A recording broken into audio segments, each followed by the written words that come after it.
바른 길로 인도하여 주시옵소서. 감사하며 예수님의 이름으로 기도합니다.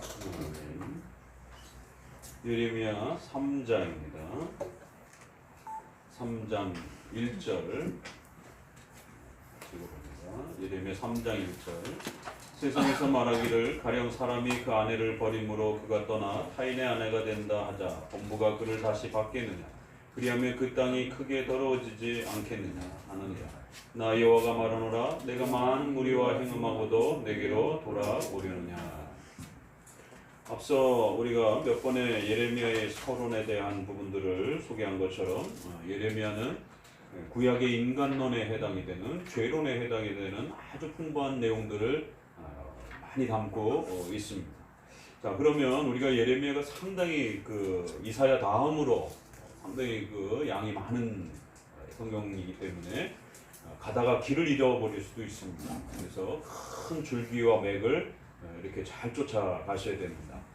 그러니까 이 장이 분량이 많아지게 되면 그 맥을 이렇게 중간에 잃어버리기가 쉽습니다. 그래서 큰 물줄기가 어떻게 흘러가는지 그 문맥적 흐름의 작은 문맥, 큰 문맥 이런 부분들을 쫓아가야지 이게 부분적인 것만 이렇게 자꾸 묵상하는 이러한 큐티식에 머물러 있게 되면 결국 큰 맥을 놓쳐버리게 되고 문맥을 놓치고 단순한 그러한 부분에 머물러 버리게 되는 이런 일이 벌어질 수 있습니다. 자, 그럼 우리가 큰 문맥의 이 예레미야의 큰 흐름을 이렇게 몇 마디로 정리해 보게 되면 바로 그런 부분들이 조직신학의 교리문답의 그러한 또 역할입니다. 50장이 넘는 이런 방대한 분량을 어떻게 우리가 요약할 수 있겠습니까? 그렇기 때문에 이거는 지난 2000년 동안 수많은 목회자와 신학자들이 예레미야를 읽어가면서 예레미야는 특별히 인간론에 대한, 인간의 죄에 대한, 언약에 대한 이런 부분들이 아주 풍성하다라고 그렇게 인간론이라고 하는 7대 교리 중에 인간론이라고 하는 인간의 죄에 대한 부분들을 놓치면 안 되는 가장 중요한 내용들을 요약해 준 겁니다. 적어도 우리가 구약 성경을 읽을 때나 또 이렇게 예레미야 같이 죄론이 강한 이러한 그 성경을 읽을 때는 물론 예레미야에서도 그 죄론에 대한 부분들을 모두 다 말하고 있는 건 아닙니다. 어느 부분은 좀 빠져 있을 수도 있어요. 좀 더 명확한 부분은 신약의 로마서라든가 이러한 부분에 있어서 죄를 정확하게 정의하는 또 이런 부분들에서 또 더욱 보충하기도 해야 됩니다. 그렇기 때문에 성경은 신구약 전체를 통해서 그렇게 같은 그러한 내용들을 이렇게 종합적으로 유기적으로 살피는 오직 성경 전체 성경이라고 하는 이러한 부분들을 항상 기억하셔야 된다고 그랬어요. 그래서 아주 중요한 핵심 주제 바로 신앙 유비 같은 모든 그러한 비슷한 부분들을 같은 교리 안에서 봐야 되는 것입니다. 왜 성경은 바로 그 교리를 말하기 위해서 많은 역사적 내용 또 많은 또 여러 가지 다양한 사건, 인물 이런 부분들을 말하고 있는 것이에요. 그러니까 모세를 가르치기 위해서가 있는 게 아니고 다윗을 가르치기 위해서 있는 게 아니고 더더욱 예레미야는 예레미야 스스로가 하나님 앞에 회개하고 하나님 앞에 자복하는 그러한 1인칭적인 그러한 화법이 굉장히 많기 때문에 자칫 또 예레미야를 주인공으로 해서 예레미야에만 집중하게 되는 이러한 또 형태가 벌어질 수도 있습니다. 그래서 우리가 이거를 모범론적인 설교라고 그러고 또 성경을 위인전기 읽듯이 그렇게 읽으면 안 된다라고 거듭거듭 말씀을 드린 것이에요. 그래서 그러한 한 개인의 인물과 한 특정한 사건에 자꾸 집중하면서 그러한 특정한 인물들이 아주 반전에 반전을 거듭하면서 엄청난 그러한 또 용기 있는 그러한 또 행동의 모범적인 그러한 부분들을 따라가면서 그 부분에만 집중을 하는 결국 그 개인이 어떻게 하나님 앞에 행동했는가에 대한 그러한 선행과 공로적인 이런 부분에만 집중하게 되면 결국 하나님이 그 인물을 어떻게 사용하시는지 그리고 하나님께서 그 사건과 그 인물을 통해서 하나님이 가르쳐 주려고 하는 그 7대 교리가 무엇인지 놓치게 됩니다. 그러니까 7대 교리를 우리가 잘 이해하면 하나님을 알 수 있다는 거예요. 그 7대 교리를 하나님이 우리에게 가르쳐주고 싶어 한다는 겁니다. 성경의 이 엄청난 66권의 분량을 통해서 성경이 무엇인지, 하나님이 누구신지, 인간의 죄가 무엇인지 또 구원이 무엇인지, 예수님이 누구신지, 이러한 7대 교리가 가장 핵심이라는 것이죠. 그래서 성경을 위인전기 읽듯이 그렇게 드라마틱한 그러한 그 반전의 이러한 부분들을 너무 이렇게 거기만 함몰되지 마시고, 그렇게 되면 나머지 이야기들은 재미가 없어져 버립니다. 그런 그 아주 자극적인 어떤 그런 드라마틱한 역설적인 어떤 그런 부분에만 집중하게 된다는 것이죠. 그래서 어떤 그 개인의 어떤 용맹스러운 어떤 그러한 그 위인전기적인 그런 어떤 행동에 자꾸 집중해 버리게 되면 결국 그 인간은 이해하는데 그 인간을 사용하시고 그런 역사를 집행하시는 하나님의 의도와 뜻을 헤아리지 못하게 된다는 것이죠. 그저 다윗이 열심히 해서, 모세가 열심히 해서, 아브라함이 열심히 해서, 예레미야가 열심히 해서 이런 걸 하나님 앞에 받아냈다, 이런 식의 결국 기복주의가 됩니다.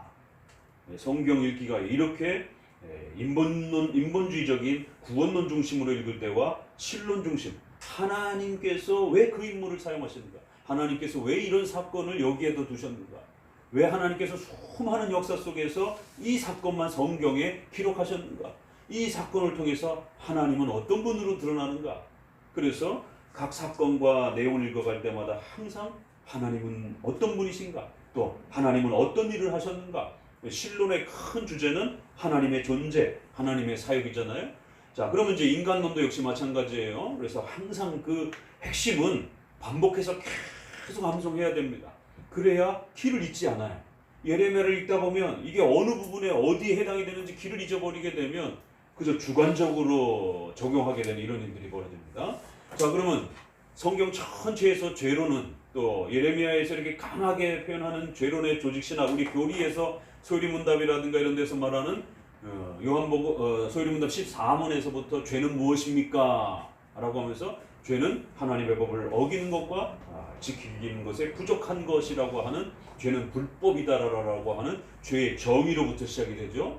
그러면 죄론에는 크게 두 개, 인간의 죄론에 대한 부분과 하나님이 인간과 맺으신 언약에 대한 이야기가 교리적으로 핵심입니다. 그래서 인간의 죄가 무엇인지, 죄의 정의와 성질에 대해서, 또 그 인간과 맺으신 언약, 그 언약을 깬 것이 죄이기 때문에 언약이 반드시 소개가 돼야 죄의 개념이 잡힙니다. 그러니까 많은 분들이 죄를 도덕적인 그러한 선과 악의 개념으로 죄를 이해를 해요. 그래서 목회자들조차도 죄를 선의 부족함이다, 선의 결핍이다, 이 정도로 이렇게 설명하시는 분들이 많습니다. 또 더 심각한 상태는 죄를 물질 개념으로 자꾸 이해를 하는 거예요. 그래서 뭔가 손에 이렇게 잡히는 것처럼, 그래서 무슨 썩은 사과를 먹어가지고 그 에덴 동산에서 그 죄의 물질이 우리 안에 스며들어 있는 것처럼, 그러니까 김기동 목사처럼 귀신론처럼 그 악한 천사가 그 인간의 몸 안에 악한 영으로 갇혀있기 때문에 그 악한 천사를 쫓아내야 된다든가, 또 막 그 암이라든가 이런 것들은 악한 그러한 그 죄악의 이러한 그 죄가 물질로 인간의 몸 안에 그렇게 물질화되어 있기 때문에 그걸 파내야 된다는 거예요. 그래서 그런 고름과 인간의 망가진 이런 것들을 다 물질, 죄와 물질로 섞어서 마치 그걸 제거하는 것이 죄가 제거된 것처럼 이런 식의 죄를 물질로 이해를 하는. 그래서 죄를 짓는다, 이런 부분들을 결국 부정탄다라고 하는 이런 개념, 또 죄를 더러워진다라고 했을 때에 사람과 어떤 그 장소와 공간을 굉장히 이렇게 샤머니즘처럼 이렇게 분리하려고 하는, 그래서 마치 거기는 더러운 곳이기 때문에 마치 내가 거기 가게 되면 그 더러움이 나에게 묻는 것처럼, 그러니까 이런 시간과 공간이 더러운 게 아니고 인간의 본성이 더러운 겁니다. 그러니까 이러한 그 예술도단이라든가 이런 신비주의에서 그 축기기도, 김기동의 축기기도도 마찬가지예요. 그래서 어떤 특정한 장소에 가면, 시장이라든가 뭐 또 이런 데 가면 여기 음란의 영의 더러운 악한 영이 여기를 지배하고 있습니다. 그 다니엘서에 바사국군과 헬라군이 싸운다라고 하는 그거를 잘못 이해를 해가지고 그 지역에 영이 있는 것처럼, 토속적인 그런 영이 있는 것처럼, 그러니까 우리가 유교의 문화 속에서 이 샤머니즘 안에 토테미즘과 같은 형태 안에서 이 터줏대감이라고 하는 그래서 고시래 하면서 이사 가가지고 이렇게 음식을 떼어주고 그 터줏대감이라는 게 있다라는 거예요. 그 집안에 그 주인 귀신이 있다라는 겁니다. 우리 뭐 영화 같은 데서도 이런 데서도 늘상 우리 문화에 나오는 겁니다. 그래서 그 장소마다 그 장소에 고유한 터줏대감 역할을 하는 그 주인 귀신들이 있다라는 거예요. 그래서 그 주인 귀신들을 달래고 신주단지 항아리 같은 데다 이렇게 해가지고 그 신을 또 이렇게 달래는 이러한 그 문화들. 그러니까 이런 장소, 시간, 공간, 어떤 물질, 그래서 어떤 물건을 짚고 가져오게 되면 이게 더러워져가지고 마치 내가 더러워지는 것처럼 이 자살 문제라든가 이런 것들도 그 자살한 자의 곁에 서게 되면 마치 그 더러움이 나에게 옮겨오는 것처럼 그러니까 구약의 레위 기법을 또 잘못 이해를 하는 이런 개념들이 온통 부정의 개념으로 부정탄다라는 이런 우리 샤머니즘 개념과 성경에 있는 몇몇 정결법들이 묶여지면서 죄를 물질로 이해를 하는 거죠. 시간으로, 장소로 그렇게 이해하는 거죠. 죄는 단순한 도덕적인 것도 또 아닙니다. 그래서 단순한 도덕적 개념으로 가게 되면 성화 부분에서 불신자들이 이순신이나 세종대왕처럼 불신자들이 크리스천들보다 훨씬 거룩한 일이 벌어집니다. 그래서 죄의 정의가 그렇게 중요한 겁니다. 죄란 하나님의 언약을 하나님과의 인격적 관계에 있어서 그 약속을 깨트린 거예요. 그래서 하나님과의 그 약속, 행위 언약이라고 하는 그 약속이 설명되지 않으면 절대로 죄의 개념이 설명이 안 됩니다. 이걸 단순한 착한 일을 했느냐, 선하냐, 도덕적으로 정의롭냐 이런 문제를 가지고 그거는 십계명의 죄의 열매들에 해당이 되는 부분이지 죄의 본질이 아니라는 겁니다. 그래서 회개기도 하고 막 이럴 때도 예수님을 영접을 시킬 때도 나 하나님 이제부터는 삭개오처럼 도적질을 했으면은 내가 이제 도적질도 안 하겠고 나쁜 말도 이제 안 하겠고 뭐 착하게 살겠습니다. 착하게 살자. 그럼 예수님을 영접합니다가 아니에요. 그건 성화의 문제지 칭의의 문제가 아니라는 거죠. 칭의에 있어서는 예수 그리스도를 거부하고 내가 내 인생의 주인이라 하면서 하나님과의 그 언약 관계에서 죄를 깨트렸고 그 죄가 나에게 전가가 되어서 내가 영원히 벌받아야 될 심판의 대상이라는 것을 인정하지 않고 살아가는 것. 그게 죄인 겁니다. 그래서 죄를 가르치려면 창세기의 행위 언약을 가르쳐야 돼요. 율법을 통해서 죄가 무엇인지 가르쳐주지 않으면 회개하지 않습니다. 단순히 착하게 살자에 대한 부분에 반대적인 거를만 생각을 하는 것이에요. 그거는 이신칭의와 관련된 회개가 아닙니다. 예수님을 영접하는 죄의 회개가 아니에요. 그건 성화에 대한 문제들이란 말이에요. 그러니까 이런 교리적으로 죄의 개념이 무엇인지를 모르다 보니까 결국 오늘날 자꾸만 도덕적인 이런 부분만 지적하게 되고 그러다 보니까 공로사상이라든가 선행구원과 같은 이러한 편법 변질된 세간점학파나 김세현 박사의 이러한 유보적 칭의 같은 이러한 선행 칭의의 이러한 부분들이 구원이 자꾸만 등장을 하게 되는 겁니다. 죄는 언약을 깨뜨린 것이에요. 그래서 반드시 행위 언약이 나와야 되고 죄가 설명이 되는 겁니다. 그래서 그 언약에는 행위 언약이 있고 그걸 깨뜨리고 난 다음에 은혜 언약을 하나님이 다시 세워주시는, 그리고 또 은혜 언약을 집행하시는 이런 모든 역사 속에서 그것이 하나님의 작정, 신론으로 다시 돌아와서 모든 교리들은 신론과 유기적으로 함께 이렇게 체계화되어 있는 겁니다. 그래서 구속 언약이라고 하는 삼일체 하나님께서 서로 의논하시고 또 계획하시고 작정하셔서 인간의 구속에 대한 이런 모든 역사들을 그렇게 결정하시는, 그리하여 예수 그리스도께서 십자가에 죽으시는 이러한 거룩한 약속을 성부와 맺으시는, 또 성령 하나님께서는 그 모든 구원의 역사들을 실제로 또 성취하시기로 그렇게 삼일체 하나님께서 구속의 그러한 언약들을 맺으신다라고 해서 세 가지 정도의 언약이 소개가 됩니다. 하나님 자신이 맺으신 구속의 언약, 인간과 맺은 행위 언약, 그리고 예수 그리스도와 그 택자와 맺으신 은혜 언약. 대상이 다릅니다. 언약에 있어서 구속 언약은 창세전에 삼위일체 하나님 스스로 맺으신 삼위간에 맺으신 언약이에요. 아담과 맺으신, 하나님과 인간이 맺으신 언약은 행위 언약이에요. 그 행위 언약은 모든 인류와 맺은 겁니다. 그래서 그 언약이 깨지게 되면 모든 인류가 죄인이 되는 거죠. 그러나 은혜 언약은 대우리 문답 31문에 있는 것처럼 은혜 언약은 누구와 맺었습니까? 그러니까 우리가 배운 모든 대우리, 웨스트민스터, 소리 이게 종합적으로 들어와야 되는 거예요. 줄줄줄줄줄 꽤 맞춰져야 되는 겁니다. 구슬처럼. 성경의 그 표현들과 교리문답의 이 표현들이 아주 잘 꿰어져야 되는 거예요. 그 정도 돼야 이제 정말 우리 성도들이 개혁파 성도의 정말 중급 단계 정도의 수준 있는 그런 이제 수준으로 올라가는 겁니다. 그리고 이제 그 다음에는 삶에 있어서 꽃과 열매를 맺는 거예요. 그 초기 단계와 중기 단계는 특별히 초기 단계는 개혁파 신앙이 옳고 그름을 더 강하게 이렇게 분별해가는 그러한 그 모습이 있다 보니까 비판적인, 왜 그동안 잘못된 것은 너무 오랜 동안 이렇게 섞여 있었기 때문에 그 잘못된 거를 부지런히 걷어내려고 하는 그러한 노력으로 인해서 초기에는 아주 비판적인 시각이 강할 수밖에 없어요. 그런데 거기서 지도를 잘 받지 못하면 비판적이기만 하는 거예요. 더 성장하지를 못하고. 그렇기 때문에 초창기의 모습은 일반 불신자보다도 훨씬 더 싸움닭처럼 보일 수도 있습니다.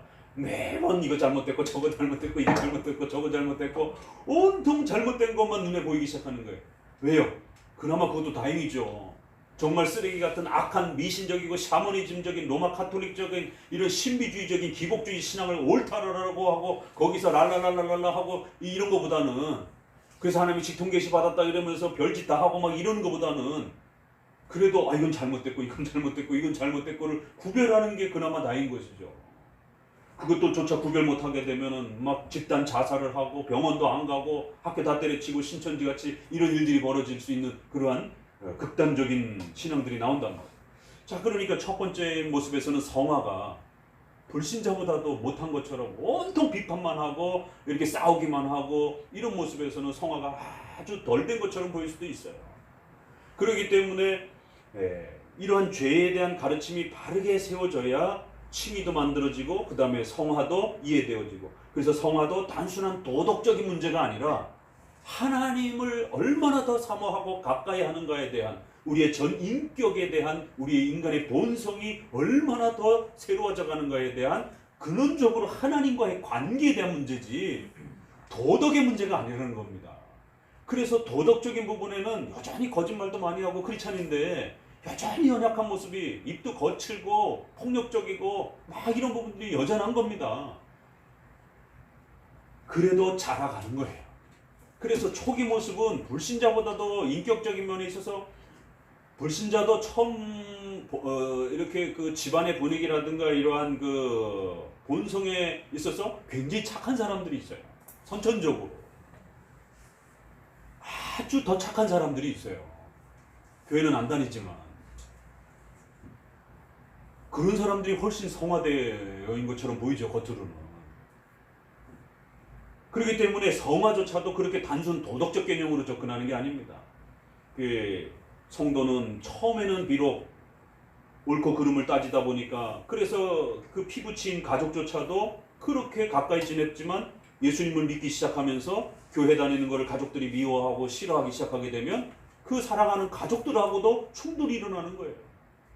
그러니까 그런 면에서 보게 되면 성화라든가 이런 부분에서 애가 이렇게 착하다, 내가 왜 교회 다니기 시작하더니 자꾸 부모 말도 안 듣고 자꾸 교회만 간다라고 그러고, 부모님 입장에서 봤을 때는 얼마나 애가 가족의 화합을 깨트리고 이렇게 보이겠어요. 그러니까 단순 도덕적인 개념으로 우리가 접근하는 게 아니라는 겁니다. 그래서 처음에는 이렇게 좀 부족한 모습처럼 보여질지라도 이제 중급 단계로 올라가면서 교리적 지식, 헛된 열심이 아니라 하나님의 지식을 따라서 바른 열심이 나올 때까지는 지식이 먼저 채워져야 되는 거예요. 교리가 먼저 채워져야 되는 거예요. 하나님의 말씀이 먼저 채워져야 되는 거예요. 이건 동시에 가는 것이지만 순서적으로 논리적으로는 말씀이 우리 안에 새겨져야 행동하게 되어 있습니다. 그래서 기독교 강요에서 참된 신앙을 설명할 때도 경건한 무지, 무지한데 경건해, 그건 가짜 신앙이라는 겁니다. 성화의 모습이 많이 나타나지 못했어도 일단은 알아야 돼요. 교리적으로 이해하고 있어야 돼요. 그래서 칼빈은 제네바 교리문답에서 모든 신앙의 궁극적인 본질의 핵심을 하나님을 아는 것이다, 이렇게 고백을 하는 거예요. 사람의 제일 된 목적이 무엇이냐라고 했습니다. 그러니까 그 아는 과정이 먼저 되다 보면 아직 삶으로는 열매가 안 나타날 수도 있어요. 왜? 그걸 다 같이 한꺼번에 하면은 얼마나 좋겠어요.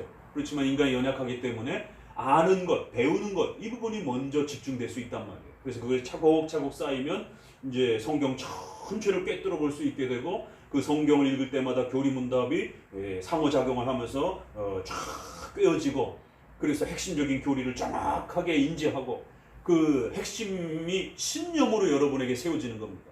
주일 성수, 이거 개념 잡아주기가 얼마나 어렵습니까? 왜 목사님 주일을 이렇게 지켜야 됩니까? 이렇게 하면 안 됩니까? 안 됩니다. 이렇게 해야 됩니다. 왜 그렇죠? 이게 가치관이 만들어지기까지, 특히 우리 청교도나 개혁파 신학이 엄밀한 주일 성수의 이런 개념을 갖기까지, 또 왜 느슨한 주일 성수의 개념들이 엄청나게 많기 때문에 이런 개념을 그의 신념으로, 그의 인생의 세계관으로 삼기까지 어마어마한 시간이 걸리는 겁니다. 왜 그래야죠? 왜 그래야죠? 난 편하게 살고 싶은데 왜 그래야죠? 왜 그래야죠?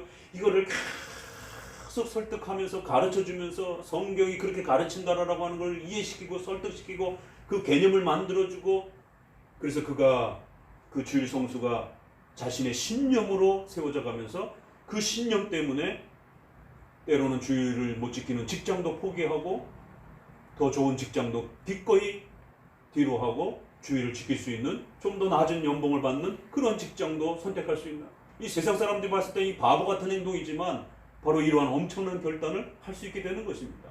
그 신념이 없으면 그렇게 못합니다. 인간만이 신념 때문에 죽을 수 있는 존재예요. 인간만이 신념 때문에 모든 걸 희생하고 자기 길을 갈 수 있는 게 인간입니다. 그래서 두 번째 단계는 그렇게 교리적으로 성경 전체를 꿰어 맞추면서 이거다라고 하는 그 핵심 교리를 심어주고, 그걸 신념으로서, 그렇게 세계관으로서, 그의 삶의 인생관으로서 하나님께서 그걸 원하신다라고 하는, 하나님은 그런 분이다라고 하는 강력한 교리 체계를 심어주는 거예요. 그러면 세 번째 단계에서 그렇게 살아가게 됩니다. 열매가 나타나기 시작하는 것이죠. 자, 다시 돌아와서 좀 정리하고요. 자, 그렇기 때문에 언약론 이야기했죠. 그래서 언약을 깨트리는 게 죄예요. 그 언약을 깨트린 것을 인식하고 배우고, 이런 하나님과의, 아담과의 언약이 있었구나. 그 언약이 깨짐으로 인해서 그 죄가, 원죄가 나에게까지 전가가 되었구나. 나는 도덕적으로 거짓말을 많이 안 하고 천성적으로 나는 착한 사람인데도 내가 죄인이구나. 이걸 인정해야 돼요. 천성적으로 착한 사람들은 더 예수님 믿기가 힘들어요. 왜냐하면 자기는 이 사회에서 그래도 도덕적인 상류계층에서의 어떤 도덕적 그 가치를 갖고 살아간다고 생각하는 그런 프라이드를 갖고 있는 사람들이 많아요. 내가 왜 죄인이야? 그런 사람들 죄인입니다라고 설득하기 무지하게 어려워요. 오히려 막 만신창이처럼 살다가 어느 순간에 터닝 포인트가 되면서 하나님 나를 살려주십시오 이러면서 나는 죄인입니다. 그래서 이런 사람들은 극적으로 돌아오기가 쉬운데, 원래 착같은 사람들은 당신 죄인이라고 이렇게 우리가 전도를 하게 되면, 왜 내가 죄인인데? 그래도 내가 이 정도는 착하게 살아가는데, 이 착하게 개념을 못 깨트리는 겁니다. 그래서 반드시 언약 개념으로, 당신의 착함의 문제가 아니고요, 당신의 존재 자체가 태어나면서부터 당신은 당신의 선조로부터, 그 첫 시조인 아담으로부터 그 죄를 물려받았습니다. 당신이 인지를 하든 안 하든, 인정을 하든 안 하든 바로 그 원죄가 존재하고 그 원죄를 물려받은 인간입니다. 그런 게 있어요? 창세기에서 언약론을 가르쳐야 되는 거예요. 행위 언약을 가르쳐주지 않으면 절대로 인간은 자기가 죄인이라고 인정하지 않습니다. 원죄를 인정하지 않아요. 원죄가 뭔지를 몰라요. 오로지 착하게만 따지는 거예요. 난 착해. 왜 자꾸 나를 죄인이라고 그래? 아니, 당신은 착해요, 일반인보다. 그러나 당신은 원죄를 갖고 있습니다. 그 원죄가 뭔데? 이렇게 들어가는 거예요. 그래서 성경적인 죄의 개념을 잡아줘야지 도덕적인 죄의 개념을 가지고 자꾸 이신칭의로 접근하면 안 되는 겁니다. 그래서 언약론을 정확하게 가르쳐주고 그것을 위배한 것이 원죄예요.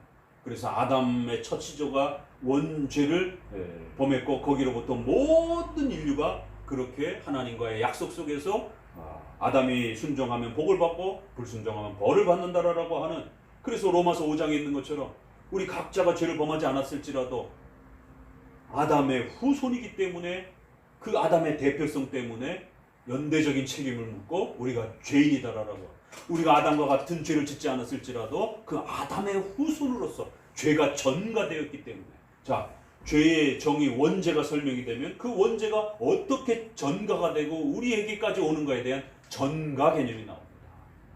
그래서 전가란 과연 무엇인가? 왜 내가 죄인인가? 이러한 전가에 대한 개념. 그래서 원죄 안에는 두 개로 구성된다고 그랬죠? 하나는 바로 하나님과의 그 약속을 어긴 것, 그래서 영원히 지옥에서 벌받아야 된다라고 하는 하나님의 정죄를 받는 거예요. 하나님의 그 책망을 받는 거예요. 죄책, 죄에 대한 책임, 정죄를 받는 겁니다. 죄책. 한쪽에 죄책과 실제적인 그 죄로 인한 오염, 그래서 전적 부패라라고 하는 우리 칼빈주의 아주 중요한 그 핵심 교리가 소개가 되는 겁니다. 왜 역사 속에 펠라기오스, 알미니안주의, 오늘날의 자유주의자들이 그렇게 부분적 부패를 강조하고 또 인간은 부패하지 않았다라고 이렇게 강조를 하면서 전적 부패를 그렇게 싫어할까요?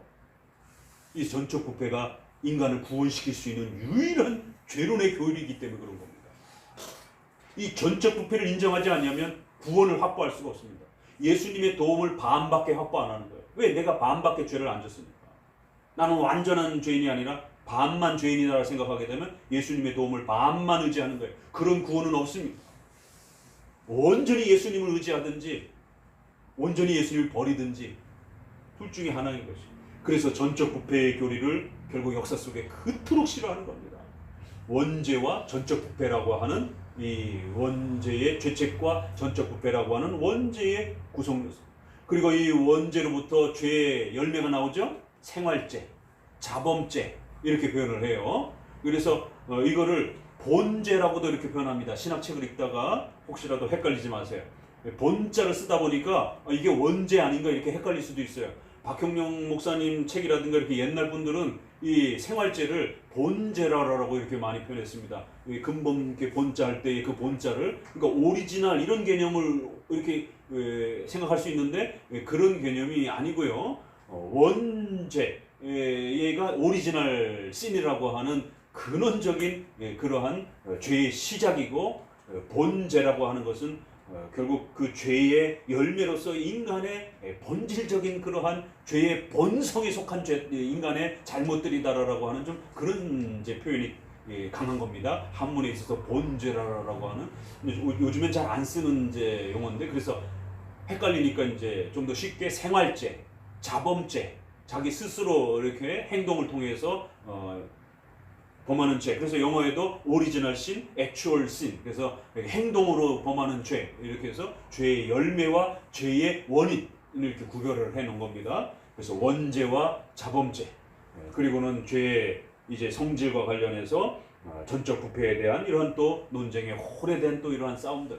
그래서 죄와 관련해서 이제 그러면 인간은 도대체 이 죄와 관련해서 인간은 어떤 상태냐라고 했을 때 하나 더 논의하는 게 유명한 어거스틴의 사중 상태의 인간, 죄를 기준으로 해서 그래서 무죄한 인간, 아담, 에덴 동산에서, 그래서 그럴 때는 인간의 의지와 인간은 어떤 존재였는가, 그 다음에 죄에 빠진 인간, 그래서 노예 의지, 그래서 인간의 전적 부패, 그래서 인간은 완전히 부패한 인간이다라고 하는. 그렇지만 그렇다고 인간이 괴물이 됐다라는 건 아니에요. 그래서 우리가 죄를 단순히 도덕적 개념으로만 끌고 가게 되면 마치 인간이 악마가 된 것처럼, 무슨 뭐 우리가 연쇄 살인범이 된 것처럼 의지가 완전히 그냥 다 범죄자가 그 살인 연쇄 살인범처럼 그런 무지막지한 그런 그 의지를 가지고 있는 것처럼 그렇게 이해하면 안 됩니다. 그러니까 이걸 자꾸 도덕적 개념으로 죄의 본질을 이해하다 보니까 이런 일이 벌어지는 것이에요. 죄의 상태에서 인간은 여전히 의지를 갖고 있어요. 노예 의지지만 의지를 갖고 있어요. 그래서 자기가 좋아하고 선한 일을 얼마든지 인격적으로 선택하는 인간의 죄 속에서 인간은 어떻게 움직이는가? 인간의 죄의 상태를 설명하는 겁니다. 그래서 전적 부패되어 있고 노예 의지를 가지고 하나님을 향하여, 구원을 향하여 그 어떤 것도 행할 수 없는 무능력한 인간이지만 인간은 여전히 의지를 가지고 있는 존재라는 거예요. 이 의지까지 없어진 게 아니라는 거예요. 의지의 부패성은 우리가 이야기한다 할지라도 의지가 없는 것처럼 이렇게 이야기하면 큰일 납니다. 그럼 우리가 무슨 뭐 나무예요? 돌이에요? 그래서 죄된 상태에서 인간의 죄의 모습은 어떻고 그랬을 때 인간의 그 죄를 범하는 의지의 상태는 어떤 건가? 이걸 잘 이해를 해야 되는 겁니다. 이걸 이해를 못하게 되면 결국 이제 반신 괴물이 된 것처럼 그리스 신화에 나오는 몸뚱아리가 반은 인간이고 반은 짐승인 뭐 이런 것처럼 또 제 세 번째 이 죄론을 잘 이해해야 세 번째 나오는 게 구원받은 사람의 상태. 예수님을 영접하고 구원받으면 인간은 어떤 모습인가? 인간의 의지는 어떻게 변하는가? 그러니까 이 중생이 뭔지를 이해를 못하는 거예요. 이신칭의에 있어서 중생, 이신칭의 이런 부분들을 교리적으로 이해를 못하다 보니까 성경은 여러 편이 나와요. 새 사람이 되었다, 뭐 새로운 또 마음을 얻었다, 뭐 육신을 또 따라 살면 안 된다, 뭐 이런 표현들이. 그러면은 이 육신이라는 게 도대체 뭘까? 그러니까 이게 이제 영지주의자들이 봐라, 육신을 따라 살면 안 된다. 성령을 따라 살아야 된다. 육신은 우리의 이런 육체를 말하는 거다. 그러니까 육체는 더러운 것이다라고 하는 물질 더러움으로 또 나가는 거예요. 시간과 공간의 더러움으로 죄의 본질을 자꾸 이야기하는. 그러니까 중생 이신칭의가 간단한 것 같지만 이걸 잘 설명해야 됩니다. 이게 개념이 정립이 안 된 분들이 상당히 많아요. 목회자들 중에서도 인터넷에 유튜브라든가 이런 거 설명하는 거 보게 되면 개념이 엉망으로 잡혀 있어요. 개혁집권 내에서도 마찬가지입니다. 엊그제도 전화를 받고 통화를 했어요. 어떤 목사님하고, 우리 밴드에 있는 목사님하고 어떤 논평을 쓰다가 신학자, 조직신학자, 유명한 조직신학자의 글에 인간의 그 성화를 해야 한다라고 하는 걸 얘기하면서 워치먼리의 그러한 그 세 사람을 갖다 끌어다 쓰고 자아를 죽여야 된다라고 하는 자꾸 이런 표현 쓰고 이게 자기가 봐도 이상한데 이건 아주 전형적인 심리학적 마인드 컨트롤적인 그러한 그 이야기를 끌어가고 있는데 유명한 조직 신학자입니다. 그래서 자기는 이 부분을 도무지 인정할 수가 없어서 이거를 좀 이렇게 컬럼으로 좀 정리를 하려고 하는데 이제 마지막으로 저한테 조직 신학자에게 전화를 해서 제가 이렇게 봤는데 이게 맞습니까? 맞습니다. 그럼 상당히 마인드 컨트롤적인 심리학적인 그런 식으로 자아를 죽인다라는 식으로 끌고 가게 되면 사람의 의지가 없어질 수도 있는 이런 일이 벌어지게 돼요. 자아를 죽인다라는 말이 쉬운 말 같지만 그게 굉장히 난해한 말입니다. 그럼 의지가 없어진다는 말인지 천사처럼 된다는 말인지. 그러니까 신비주의자들은 막 직통계시를 받는 거예요. 자기 의지가 새로운 의지가 된 것처럼, 하나님이 새롭게 만들어준 것처럼, 또 한쪽에서는 의지가 없는 것처럼. 기독교 강요에서도 루터파의 제자인 오시안더가 중생이 뭡니까? 라고 하니까 신의 본질이 인간 안에 쑥 스며들어와 가지고 새 사람이 되었다는 거예요. 중생을 이런 식으로 이해를 하고 설명하는 거예요. 루터의 제자가. 그래서 칼빈이 그 신학론을 설명하면서 오시안더를 비판하면서 저 미친 짐승과 같은 인간이다라고. 어떻게 우리가 신이 되느냐라고. 신이 우리의 신의 물질이, 신의 그 본질이 일부분 우리 안에 스며들어서 우리가 새 사람이 됐다. 중생을 이런 식으로 이해를 하는 거예요. 그래서 인간의 의지도 신의 의지처럼 바뀌는 거예요. 그러니까 직통계시가 가능할 수도 있는 이 전형적인 플라톤의 유출론이라고 하는 신의 물질이 유출이 돼가지고 반신반인간이 되는 거예요. 천사처럼 바뀌는 거예요. 어느 쪽은 인간의 의지가 없는 그런 괴물처럼 설명을 하고 어느 쪽은 천사처럼 설명을 하고. 칼빈의 자아 부정을 이분이 잘못 이해하신 것 같습니다. 어떻게 조직신학자가, 그것도 신학자라고 하는 분이 인간론에 있어서 이 중생과 인간의 사종 상태에 대한 어거스틴의 책만 읽어봐도, 벌컵의 조직신학 책만 읽어봐도 이 의지를, 노예의지라는 말을 그런 식으로 이해하게 되면 큰일 납니다. 그렇게 되면 불교에서 욕심을 버려야 됩니다. 우리 자아를 죽여야 됩니다. 뭐가 달라요? 계속 자아를 없애야 된다라고, 자아를 끊어내야 된다라고, 우리의 그 자아가 죽어야 된다라고, 자아가 계속해서 억제되게 된다라고. 그 유명한 그 법정 스님의 무소요 유명하잖아요.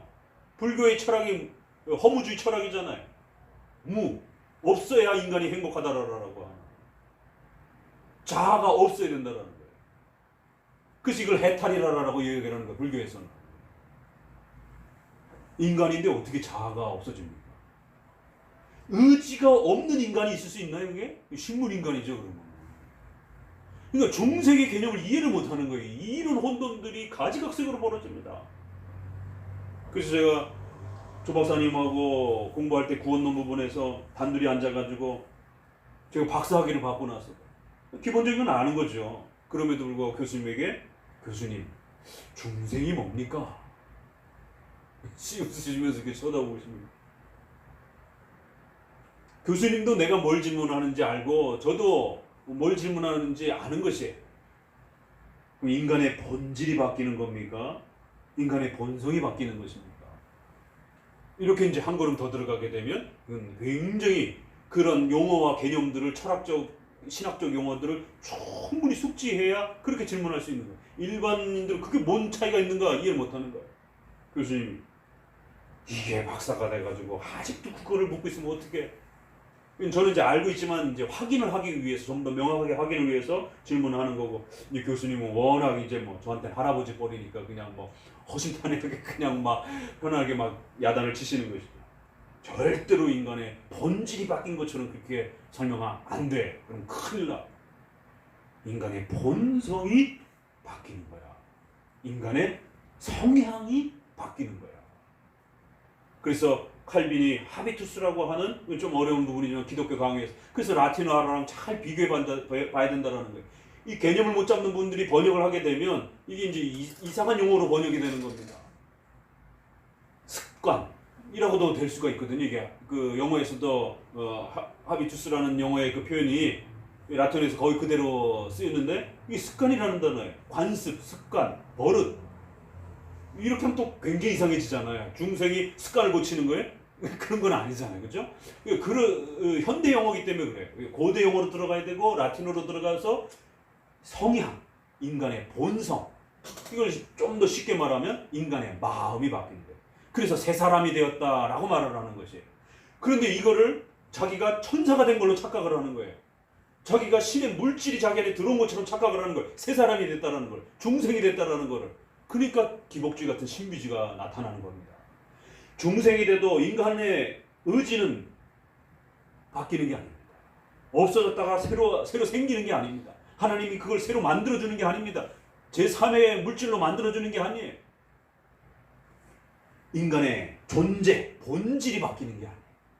인간의 존재가 천사가 되는 게 아닙니다. 인간의 본성, 인간의 마음, 인간의 심성, 하나님을 향하여 악한 마음을 가지고 살던 자가 그 마음의 성향에 의지가 바뀌는 거예요. 의지는 여전히 존재하는 겁니다. 인간의 영혼이 존재하듯이 인간의 의지는 존재하는 거 그대로 있는 것이에요. 부활할 때도 마찬가지예요. 우리 인간의 의지는 그대로 있는 거예요. 그 악한 성향, 악한 마음, 그 악한 인간의 본성이 바뀐다라고 이렇게 얘기를 해야 되는 거예요. 중생은 천사가 되는 게 아닙니다. 자기가 무슨 새로운 제3의 인간이 된 것처럼 이렇게 착각하면 안 되는 거예요. 인간의 악한 본성이 새롭게 바뀌는 거죠. 그런데 중생은 성령의 단독적 사이이기 때문에 언제 바뀌었는지를 모르는 거예요. 우리 마음이 언제 바뀌었는지. 왜요? 이건 도덕적인 어떤 선의 문제도 아니기 때문에. 갑자기 악한 생각만 하고 살아가던 사람이 자고 딱 일어났는데 갑자기 막 남을 도와주고 싶고 막 그래. 착한 마음이 막 들었어. 그 사람 중생 된 겁니까? 아니에요. 그게 중생이 아닙니다. 중생은 그렇게 감지할 수 있는 그런 부분이 아니에요. 마음의 성향의 변화이기 때문에 하나님께서 단독적으로 우리 인간의 마음을, 악한 마음의 본성을 바꿔놓으신 것이에요. 그 악한 마음이 언제 반응을 나타내냐면 외부적으로 설교를 들을 때, 전도를 받을 때 하나님의 말씀을 듣고 맞아 내가 죄인이구나. 맞아 내가 그 성경에서 말하는 그런 죄를 내가 졌구나. 예수님이 나는 필요해. 예수님을 믿고 싶어요. 이렇게 반응을 하는 거죠. 이게 회개와 신앙인 겁니다. 그러니까 중생, 그래서 예수님을 믿기 전 노예 의지, 죄의 상태에 있는 인간의 의지는 어떤 모습인가? 인간은 어떤 상태에 있는가? 예수님을 믿고 중생된 인간은 어떤 모습인가? 그래야 이상한 짓을 안 하는 겁니다. 음성 들었다고. 이런 코로나 사태는 어떻게 해요? 인간의 의지로서 합리적인 판단과 이성적인 판단과 의료적인 판단을 하는 겁니다. 왜? 인간은 의지를 가진 존재이기 때문에, 이성을 가진 존재이기 때문에, 영혼을 가진 존재이기 때문에. 그 의지는 없어진 게 아니에요. 죄를 졌다고 해서 노예 의지라고 우리가 표현한다 해서 전적 부패된 의지라고 해서 의지 자체가 없는 게 아니에요. 의지는 여전히 존재하는 겁니다. 그래서 어거스틴의 유명한 말이, 어거스틴의 자유의지라고 하는 그 유명한 책에 인간의 자유의지, 말도 참 어려운 말이에요. 이거를 그렇다고 안 쓸 수도 없고, 자유의지라고 쓰면 아담처럼 자꾸 생각이 들잖아요. 유일한 자유의지의 완벽성을 갖고 있는 사람은 아담밖에 없었어요, 인류에. 그런데 지금 인간이 의지가 없다 그러면, 선악을 택할 수 있는 의지가 없다라, 이런 자유성의 의지가 없다라면 어떡합니까? 그럼 있는 거예요. 그러니까 이걸 프리 윌로 표현해야 될지, 영어에서도 자유의지, 프리 윌로 해야 될지, will of free라든가 뭐 이렇게 해서 형용사적인 어떤 부분으로 이렇게 표현을 해야 될지, 영어에서도 쉽지 않은 겁니다. 라틴어에서도 마찬가지. 그래서 문맥적으로밖에 표현이 안 돼. 그러니까 자유의지냐, 의지의 자유냐, 뭐 우리말로는 또 이제 이렇게 정도밖에 표현이 안 되는데 어려워요. 그것도 개념이 이렇게 뚜렷하게 구별이 잘 안 돼. 그게 그거 같기 때문에 그런 겁니다. 자, 그래서 어거스틴이 유명한 그 논문에서 우리는 어떤 면에서는 자유의지가 없습니다. 그러나 어떤 면에서는 우리 인간은 자유의지가 있습니다. 이렇게 표현합니다. 그 어떤 면은 뭐예요? 구원을 향하여 하나님을 찾을 수 있는 방향에 있어서는 절대로 인간은 의지가 없다는 거예요. 노예 의지라는 거예요. 전적으로 부패한 의지라는 거예요. 그러나 인간이 선악을 여전히 선택하면서 인격적인 존재로서, 짐승과 다른 존재로서 이 의지를 갖고 살아가야 되는 그런 의지의 존재로서의 인간은 여전히 있다라는 거예요. 누가 시켜가지고 죄를 짓는 게 아니라 본인이 죄를 짓는 거잖아요. 자기가 원해가지고. 또 그나마 도덕적인 선도 그나마 행하는 것이고. 그러니까 사람들이 그러면 완전히 부패됐다며, 그럼 어떻게 선한 일을 행하면서 살죠? 인간들이 짐승이 안 돼 있고. 그래서 여기에서 이제 우리가 일반 은총이 나오는 겁니다. 완전히 썩어서 짐승이 될 만도 한데 하나님 앞에 범죄한 건 그렇게 심각한 죄라는 거예요. 그래서 짐승은 하나님 앞에 본성적으로 순종하잖아요. 본능적으로. 그러니까 짐승보다 더 못한 인간이 될 뻔했어요. 그 칼빈의 기독교 강연에 보면 짐승보다도 못한 인간이다, 이런 표현이 상당히 많이 나옵니다. 아주 거칠게 인간의 죄를 책망할 때는. 그럼에도 불구하고 하나님이 그 죄가 인간을 집어 삼켜버려서 인간이 짐승보다 못한 처지의 존재로 전락하지 못하도록 하나님이 그 죄를 억제하시고 그 죄의 파멸을 막으셔서 인간이 인간으로서는 여전히 살아가도록 그 의지의 모습을 일반 은총을 통해서 남겨놓으셨다. 그래서 전적으로 부패한 하나님을 향하여 전적으로 부패하고 무능력한 자지만 인간으로서 살아가는 데 있어서는 그 죄를 하나님이 막아주셔서 여전히 인간으로서 일정 부분 도덕적인 선과 악을 택하면서 그렇게 인간을 살아간다는 거예요. 자, 이러한 인간의 의지에 대한 이런 모습. 그러다 보니까 죄인이어도 합리적이고 이성적 판단이 가능한 겁니다. 예수님을 믿고 나서도 여전히 이성적이고 합리적 판단을 해야 되는 거예요. 왜? 이 의지는 동일한 것이기 때문에. 인간이라고 하는 그 핵심에 있어서는 동일한 겁니다. 그러니까 이 인간의 본질, 또 인간의 그 상태를 이해를 못하다 보니까 예수님을 믿고 나선 자기들이 다 천사가 된 줄 알아요. 그래서 과학적인 판단도 안 하고 이성적인 판단도 안 하고 합리적인 판단도 안 하고 그저 기도하고 뭔가 확 떠오르면 뭔가를 선택하고, 이걸 신앙이라고 생각을 하는 겁니다. 그건 신앙이 아니에요. 샤머니즘이지. 인간의 의지를 말살하는 것은 신앙이 아닙니다. 그래서 신앙과 이성이라고 하는 이제 이 큰 주제가 인간론 안에서 엄청난 그 논쟁이 되는 거예요. 왜? 신앙만 강조하게 되면 신비주의가 됩니다. 이성만 강조하게 되면 이성주의가 되는 거예요. 그러니까 이걸 어떻게 조합을 해야 되는지 2000년 동안 철학자들도 난감해하는 거예요. 그럴 때 칼빈은 하나님에 대한 지식, 인간에 대한 지식 속에서 이성을 다루는 겁니다. 그래서 인간은 자기가 원해서 죄를 짓고 자발적으로 자기의 의지로서 하나님과의 언약에 대한 그 부분을 거부하며 이런 행동과 의지적 활동들을 한다는 거예요. 하나님에 대한 지식, 이건 신앙의 영역인 겁니다. 기가 막히죠. 그래서 중세시대의 이성주의를 완벽하게 깨트려버린 거예요. 그러나 곧 등장하는 경건주의를 중심으로 한 신비주의와 샤머니즘적인 이런 기복주의적인 신비주의에 대해서도 신앙만 중심으로 끌고 가고 이성으로의 이런 판단과 이런 부분들을 무시하는 이러한 신비주의들도 완벽하게 깬 겁니다. 벌써 시작도 하기 전. 그러니까 프란시스 셰퍼의 이성으로의 도피라고 하는 이런 책은 굉장히 유명한 책이잖아요. 인간이 바보가 됐어요. 예수님을 믿고 나서. 그렇게 살면 안 된다라는 거예요. 중요한 지적입니다. 인간이 이성이 어떻게 해요? 저 우주로 날아가 버린 거예요. 책 제목은 철학적이고 굉장히 어려운 제목이지만 이성으로 도피. 그러나 쉽게 생각하면 쉬운 제목이에요. 이성에서 도피하고 살아간다는 거예요. 본능적으로만 감성적으로만 살아간다는 거예요.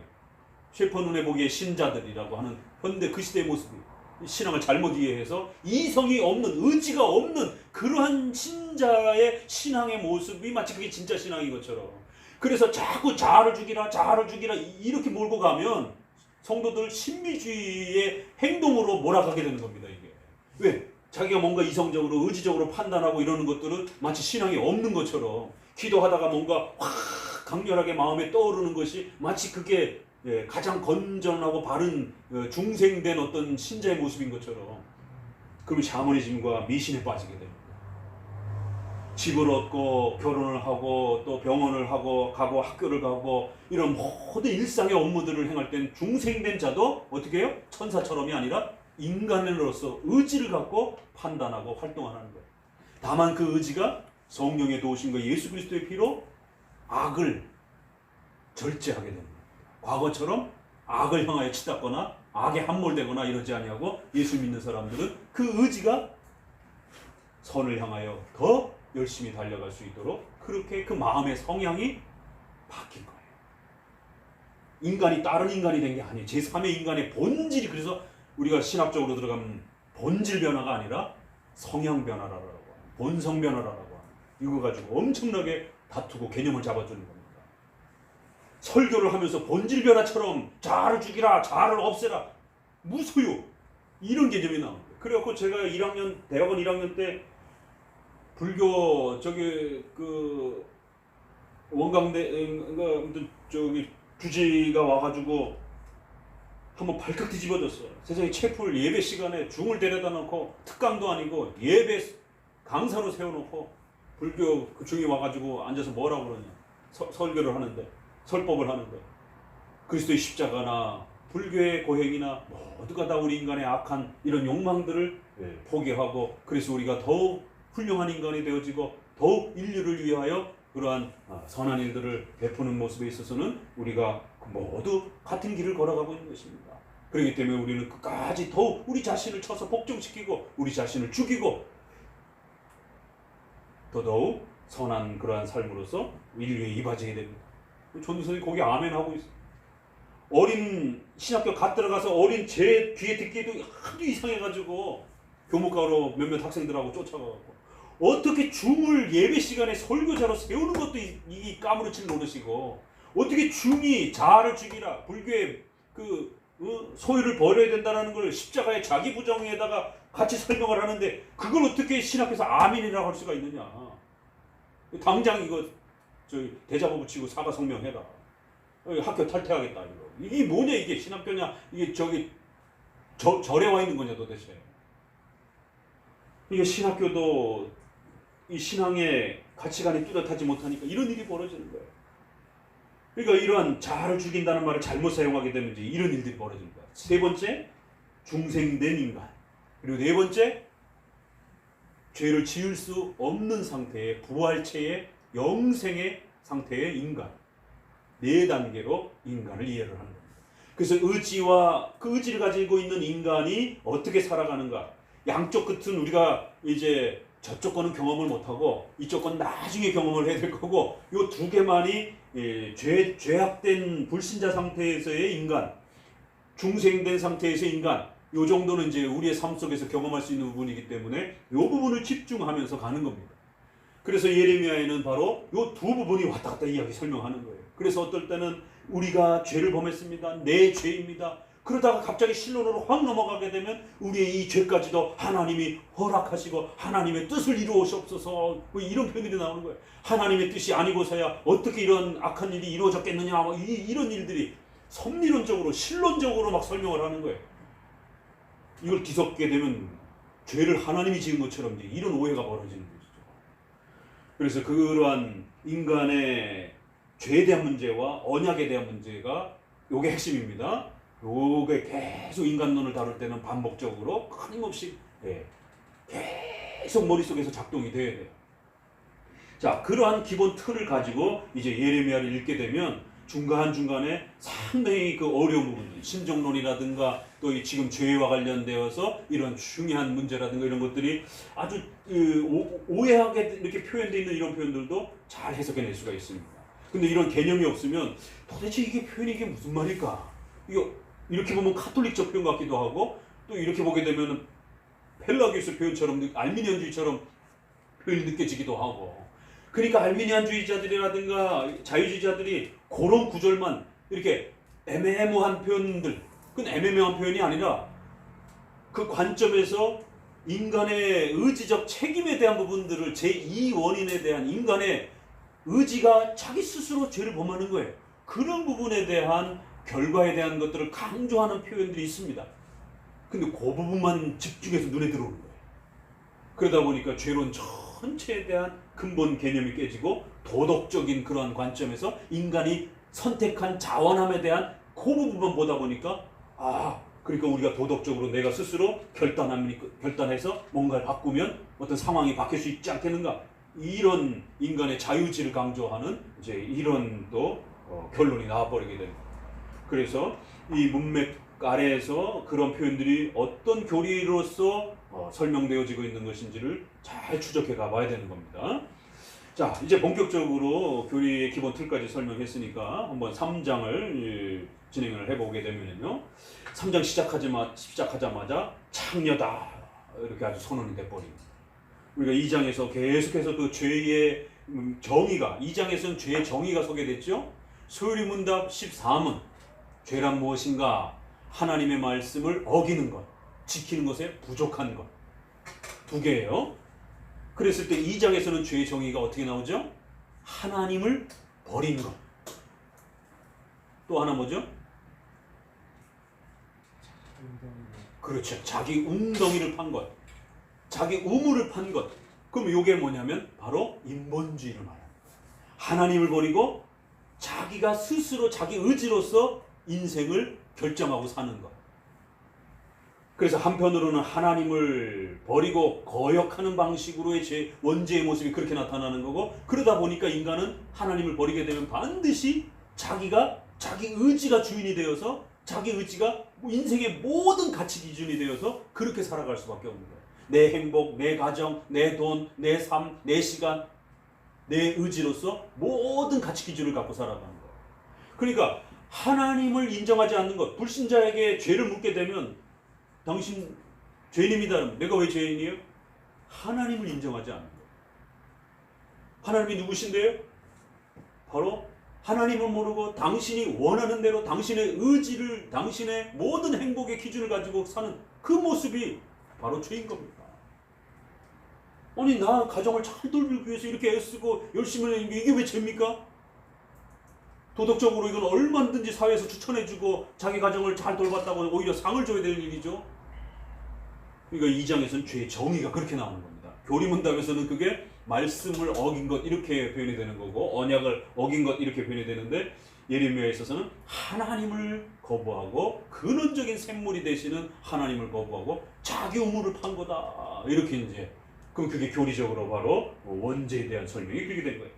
그래서 바로 그렇게 살아가는 자들, 특별히 불신자에게도 그것이 지적이 되어지고, 특별히 이스라엘 백성들에게 있어서는 신앙을 갖고 있다라고 겉으로는 말하면서 그렇게 여전히 그 삶의 기준점이 자기가 주인이 돼버리는 이런 식의 신앙은 이거 신앙이 아니라는 거예요.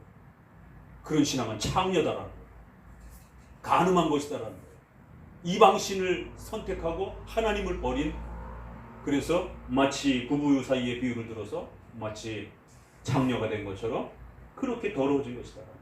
3장에서는 그 죄의 모습을 결과를 이제 풀어내는 겁니다. 그래서 3절에 보니까 너가 창녀의 낯을 가지고 수치를 하지 못하는 아주 더러운 여자처럼 그런 음녀처럼 그런 모습을 보인다. 너가 나한테 부르짖는다라는 거예요. 참 이 표현 보세요. 4절에 나의 아버지여 아버지는 나의 청년 시절의 보호자십니다. 얼마나 간절히 기도해요. 겉의 형식은 아주 기도를 열심히 하는 것처럼 하나님을 찾는 것처럼 이렇게 다가오는데 노염을 한없이 계속 하시겠습니까? 끝까지 품으시겠나이까? 이거 이 구절만 보면 회개하는 것 같아요. 그런데 보라 내가 이같이 말하여도 악을 행하며 내 욕심을 이루었느니라. 겉은 신앙의 열심이 대단합니다.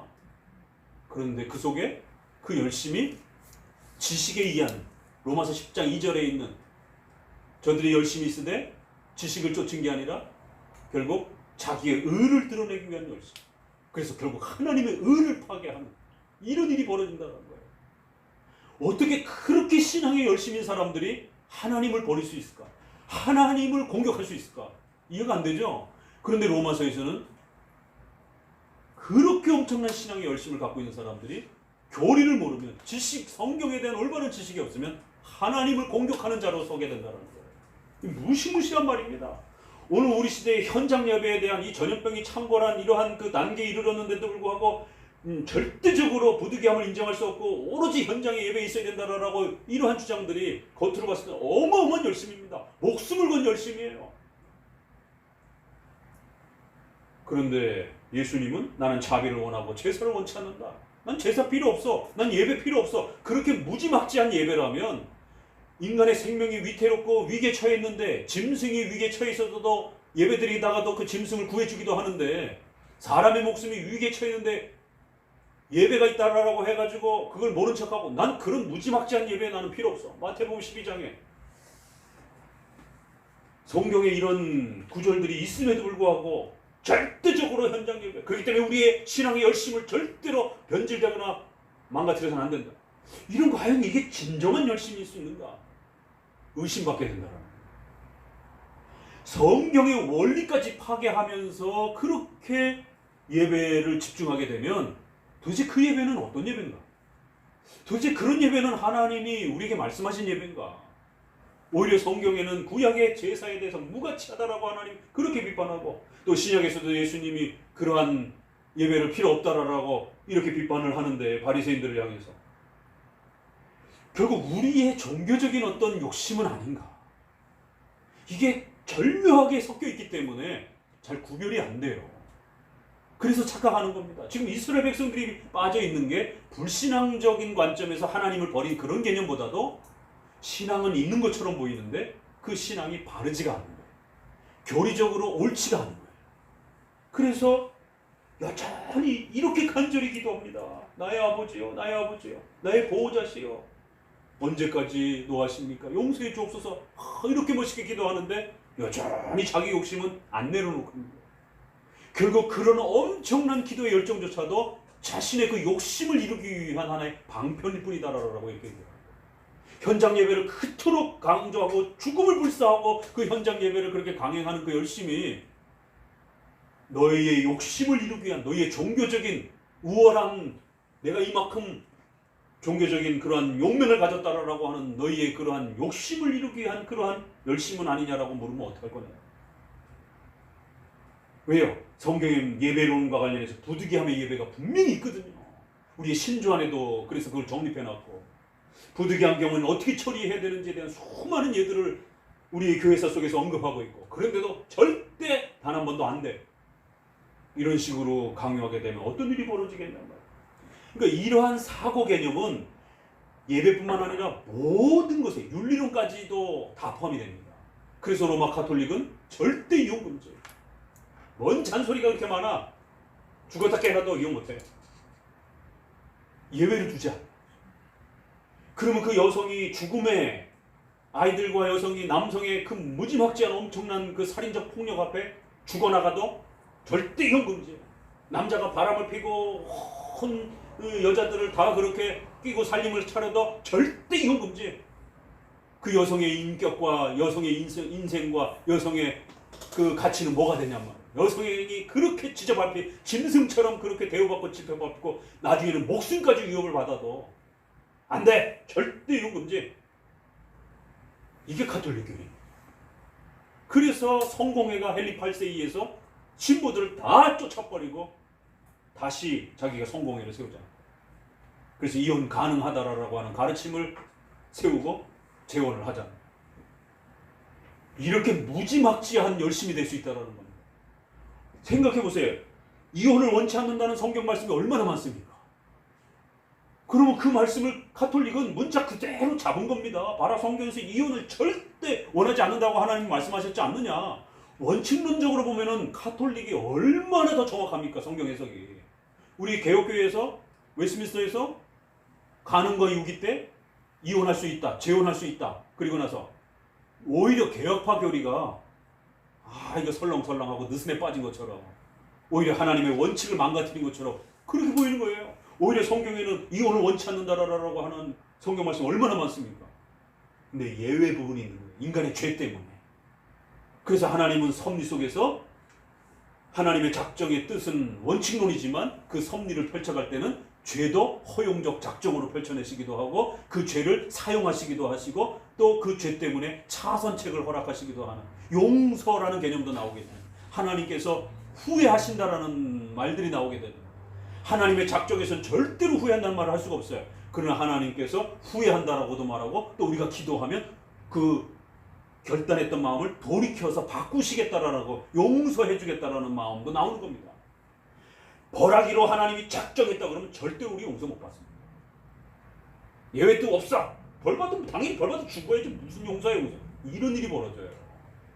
그래서 내 욕심을 이루려 하면 얼마나 기가 막힙니까? 자, 그러면서 다시 한 번 더 요시야 왕 때에 여호와께서 또 내게 이르시되 배역한 이스라엘이 어떤 짓을 했는지 봐라. 그러면서 이방 신들을 섬기는 그 창녀와 같은 음행을 또 다시 이야기합니다. 그가 내게로 돌아오라 하였으나 아직도 내게로 돌아오지 않았다. 그러니까 이스라엘 백성들은 우리 지금 신앙생활 열심히 하고 있는데 제사도 열심히 드리고 있는데 우리 보고 하나님께로 안 돌아왔다라는 거예요. 이게 얼마나 황당하겠습니까, 이게. 오늘날 이렇게 현장 예배를 목숨처럼 이렇게 지키려고 하는 성도들에게 제가 목회자들에게 지금은 안 됩니다. 왜? 전염병 단계가 격상됐기 때문에. 과거에는 우리가 예배를 철저히 지켜야 됩니다. 그러나 전염병이라고 하는 이 특수사건이 이렇게 강화된 상태에서, 전쟁이라고 하는 위험이 이렇게 강화된 상태에서는 성도들의 생명을 보호해줘야 됩니다 라고 얘기했더니만 오히려 저의 그러한 신학적 소견을 아주 타협적인, 예배를 망가뜨린 이런 식으로 곡해를 합니다. 여전히 자신들은 올바른 예배에 머물러 있는 것처럼 그렇게 예배드리면 그건 예배가 아닙니다. 잘못하면 샤머니즘에 빠집니다. 시간과 공간에 대한 샤머니즘에 빠집니다. 우리가 이렇게 열심히 예배드리고 있는데 무슨 샤머니즘이야, 이런 식이 되는 거예요. 건강한 예배로 돌아오십시오. 올바른 성경적 예배로 돌아오십시오 했더니 네가 이상한 것 같아 이렇게 되는 거죠. 왜 돌아오라고 그러지? 아직도 안 돌아왔다라는 거예요. 그의 자매 유다는 그것을 보았느니라. 내게 배역한 이스라엘이 간음을 행하였다. 그가 돌과 나무와 더불어 행음하고 그런 것들을 가볍게 여기며 이 땅을 더럽혔다라는 거예요. 자, 그러면서 11절 이후로 쭉 내려오면서 이스라엘아 돌아오라는 거예요. 배역한 이스라엘아 돌아오라. 나의 노한 얼굴을 너희에게로 향하지 아니하리라. 너희가 돌아오기만 하면, 너희가 하나님 앞에 회개하기만 하면 나는 긍휼을 베풀 것이고 노를 한없이 품지 아니할 것이고 너희를 용서할 거라는 거예요. 너는 오직 내 죄를 자복하라는 거예요. 이는 내 하나님 여호와를 배반하고 어디로 갔다고 해? 너의 길로 갔다라는 거예요. 네가 원하는 의지의 기준을 가지고 산다라는 거예요. 하나님의 말씀이 너의 기준이 아니고 너의 의지에 원하는, 너의 욕심이, 그건 종교적 욕심이든 일반 생활의 욕심이든 다 포함하는 겁니다. 종교적 욕심이라고 해서 그건 제외되는 게 아니에요. 종교적 욕심으로도 얼마든지 기복주의를 할 수 있습니다. 하나님을 이용할 수 있습니다. 내가 하나님 앞에 굴복하는 게 아니라. 자, 그러니까 뒷부분에 이제 본격적으로 그게 뭔지를 더 정확히 지적하는 거예요. 푸른 나무 아래에서 그렇게 우상 숭배를 하고 14절에 배역한 자식아 돌아오라. 나는 너희의 남편이라는 거죠. 15절에 내가 또 내 마음에 합한 목자들을 너희에게 줄 거라는 거예요. 바로 이게 문제라는 거예요. 선지자와 제사장이 율법을 못 가르칩니다. 목회자가 완전히 부패되어 있는 거예요. 그 시대의 종교 지도자가 엉망이 되어버린 거예요. 그래서 하나님께서는 그들을 회복시키는 방식으로 정말 건강한 목회자, 정말 성경적인 목사를 다시 회복시켜서 그들을 하나님의 말씀과 지식으로 명철로 너희를 양육할 것이다. 뭐가 문제인지 드러나죠. 교리적으로 잘못되었다는 거예요. 열심은 대단한데 올바른 지식과 명철로서 그들이 교육받은 상태가 아니라는 거예요. 그러니까 하나님께는 엄청난 열심이 있는데 이런 기도도 멋있게 하는데 결국 자기의 종교적 욕망을 표출하는 방식으로 그렇게 살고 있더라는 거예요. 그래? 그런 방식이라면 16절부터 쏟아져 나옵니다. 여호와의 말씀이라 너희가 이 땅에서 번성하여 많아질 때에 사람들이 여호와의 언약궤를 다시는 말하지 아니할 것이라, 생각지 아니할 것이라, 기억지 아니할 것이라. 이게 전형적인 히브리어의 특징이에요. 명사와 동사가 많지 않다 보니까 반복하는 거예요. 같은 단어를 말하지 않을 것이다, 생각지 않을 것이다, 기억지 않을 것이다. 조금씩 바꿔가면서 아주 강력한 강조 문장입니다. 뭐예요? 절대로 제사를 다시는 기억하지 않을 것이다. 그때 예루살렘이 그들에게 여호와의 보좌라고 일컬음을 받을 것이다. 이거 요한계시록의 이제 마지막 천국의 모습을 그대로 이렇게 미리 이야기해 주는 것이죠. 모든 제사가 폐하해지고 진심으로 하나님을 사랑하고 그 지식과 명철을 따라서 하나님을 경외하고 하나님을 사모하는 그러한 시대가 돌입할 것이다라는 거예요. 결국 지금 너희들이 제사라고 드리고 있는 이런 현장 제사와 이런 모습들은 완전히 너희의 종교적 욕망을 이루기 위한 그런 모습으로 행하고 있는 것이지 올바른 교리적인 토대 위에서 구약의 의식법을 사용하는 것도 아니고 또 올바른 교리를 이해하고 있는 것도 아니고 결국 너희들의 종교적 욕망을 통하여 오직 하나님을 이용해서 복을 받기만 위한 기복주의적인 그런 욕망에 사로잡힌 제사적 행위라는 거예요. 그러니까 뒷부분에 가서 두 가지를 지적했습니다. 그렇죠? 좋은 목사를 세워주겠다. 그리고 너희들의 그 잘못된 예배 다 없애버릴 것이다. 제사 그렇게 중요해? 제사가 없는 시절이 올 것이다. 유대인들에게, 이스라엘 유다인들에게는 제사가 없어진다라는 말은 충격적인 말입니다. 그렇죠? 이 시대는 제사가 목숨처럼 여기던 시절에 선지자가 등장을 해가지고 너네 그 현장 예배 싹 없애버릴 거다. 그래서 19절에 내가 말하기를 내가 어떻게 하든지 너를 자녀들 중에 두며 허다한 나라들 중에 아름다운 기업인 이 귀한 땅을 너에게 그렇게 줄 것이다라는 거예요. 너희가 나를 아버지라 하고 나를 떠나지 말라. 은혜 언약이잖아요. 나는 너희 아버지가 되고 너희는 내 자녀로서 그렇게 사는 그 신앙의 본질을 잘 회복하고 지켜가는 것, 이게 중심인데 너희들은 외적인 제사만 잘 붙잡고 있으면, 외적인 현장 예배만 잘 붙잡고 있으면 모든 게 다 해결이 되는 것처럼 이런 착각을 가지고 있다는 거예요. 그래서 이 20절 읽어보세요. 아주 충격적인 메시지가 쏟아져 나옵니다. 20절 같이 읽어봅니다. 시작. 그런데 이스라엘 족속아 마치 아내가 그 남편을 속이고 떠난 것이 너희가 정령이 나를 속였느니라 여호와의 말이라. 예. 저는 이 예레미야 이 부분을 준비하면서 이걸 수도 없이 읽었어요. 야, 도대체 어떻게 해야 우리가 하나님을 확실히 속일 수 있을까? 읽으면 읽을수록 무서워지는 말씀.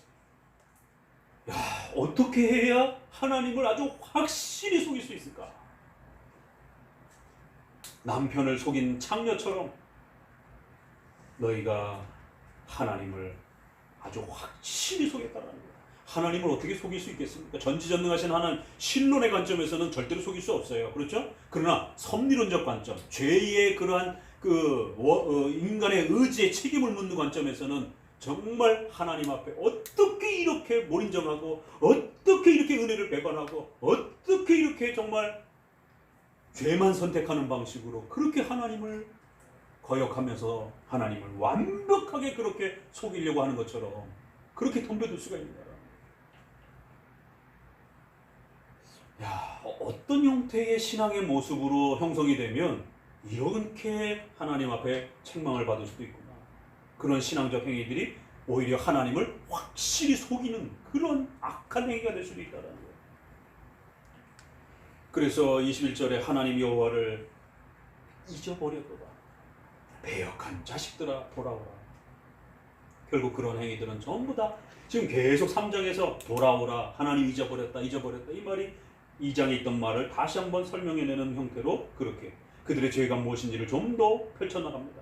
보소서 우리가 주께 왔사오니 주는 우리 하나님이 여호와이십니다. 이거 이제 1인칭으로 예레미야가 확 갑자기 인칭을 변화시키면서 자기가 잘못한 것처럼 저들이 이스라엘이 죄를 범했습니다 라고 이렇게 3인칭으로 막 지적하다가 갑자기 1인칭으로 확 돌이켜갖고 내가 잘못했습니다 이렇게 인칭이 이스라엘과 예레미야가 이게 동일화시켜요. 또 어떨 때는 예레미야가 말해놓고 하나님이 말씀하시자 이러는 거예요. 너희는 내가 말하되 뭐 이렇게 해서 예레미야의 말과 하나님의 말이 1인칭 화법으로 또 이렇게 소개가 될 때가 있어요. 이럴 때는 잘 구별해서 읽어야 됩니다. 여기서 마치 예레미야가 잘못한 것처럼 예레미야가 그렇게 그 죄를 끌어안고 아파하면서 하나님 여호와여 주님은 우리의 하나님 여호와십니다. 구원은 오직 하나님 우리 여호와께 있습니다. 하나님 우리 하나님 여호와께 범죄하여 우리 하나님 여호와의 목소리에 우리가 순종하지 않았습니다. 하나님 제발 용서해 주세요. 그러니까 이 죄의 내용을 쫙 정의를 딱 내려놓고 그 앞에 바짝 엎드리고 하나님 용서해 주세요. 우리가 뭔가를 착각했습니다. 그럼 이러한 죄의 모습들이 교리적으로 확립이 되면 오늘 우리 시대에는 이런 모습이 없냔 말이에요. 예배론을 모르니까 열심은 어마어마한데 성도들을 막 다 죽이려고 그래요. 또 지난 7개월 동안은 이웃사랑이라고 하는 열심은 뭐 공자 맹자보다도 뭐 웬만한 성인보다도 더 대단한 일이 벌어졌어요. 그래서 막 이웃사랑을 너무너무 사랑해가지고 예배 드릴 수도 있는데도 불구하고 예배를 다 집어던졌어요. 와, 그 열심이 막 대단합니다. 그렇게 또 비춰 보이는 거예요. 예배론에 올바른 교리적 개념이 없다 보니까 예배가 무엇인지 모르다 보니까 삶의 예배 이런 이야기나 하고 앉았고 그럼 뭐하러 하나님이 공적 예배를 유형교회를 세웠겠습니까? 그런 식으로 무교회적 그런 교회론을 이야기하려면 무교회적 예배론을 이야기하려면 그러나 또 그렇다고 해서 현장의 형식적인 것만 너무 강조하면 로마 카톨릭하고 뭐가 다릅니까 그럼? 왜 종교개혁자들이 오직 믿음으로 오직 신령과 진정으로 이걸 외쳤겠어요? 이 양쪽 다 문제가 있어지는 모습들을 우리가 보게 되는 것이죠. 그래서 우리가 예레미야를 읽고 교리적으로 확립하면 오늘 우리 시대에 또 우리가 잘못한 부분들을 무엇인가를 찾아낼 수 있는 겁니다. 그렇기 때문에 그 한 구절 한 문장을 너무 지나치게 자기의 개인적 필요에다가 끌어다가 막 적용하고 마치 또 여기 1인칭으로 딱 바뀌게 되면은 자기가 마치 또 회개하는 것처럼 이렇게 또 바로 써먹고 이러면 안 되는 것이. 그래서 객관적으로 읽어내고 그리고 주관적으로 성령의 내적 조명을 따라서 이렇게 적용해 가는 것입니다. 그랬을 때 이 예레미야가 지적하는 그 교리적 죄가 무엇인지가 정확하게 드러나야 그러한 죄가 오늘 우리 시대에도 있는지 살필 수 있게 된다. 우리는 이런 올바른 교리적 예배 개념을 못 갖고 너무 지나치게 현장의 이런 외적인 그런 예배적 질서만 강조한 것인지 아니면 또 지나치게 또 이러한 생활적이고 도덕적인 부분만 강조하면서 형식적인 그런 예배들을 다 잃어버린 건 아닌지 이러한 총체적 부분들이 살펴지는 거죠. 자, 오늘은 3장을 통해서 예레미야의 죄에 대한 전체적인 죄가 무엇인지에 대한 이 전반부 한 10장까지는 이 죄의 정의 개념이 굉장히 강하게 이렇게 원죄 개념이 강하게 어필이 되면서 그거를 개념을 잡아주는 것을 우리는 보게 됩니다. 기도합니다. 하나님 감사합니다. 오늘 예레미야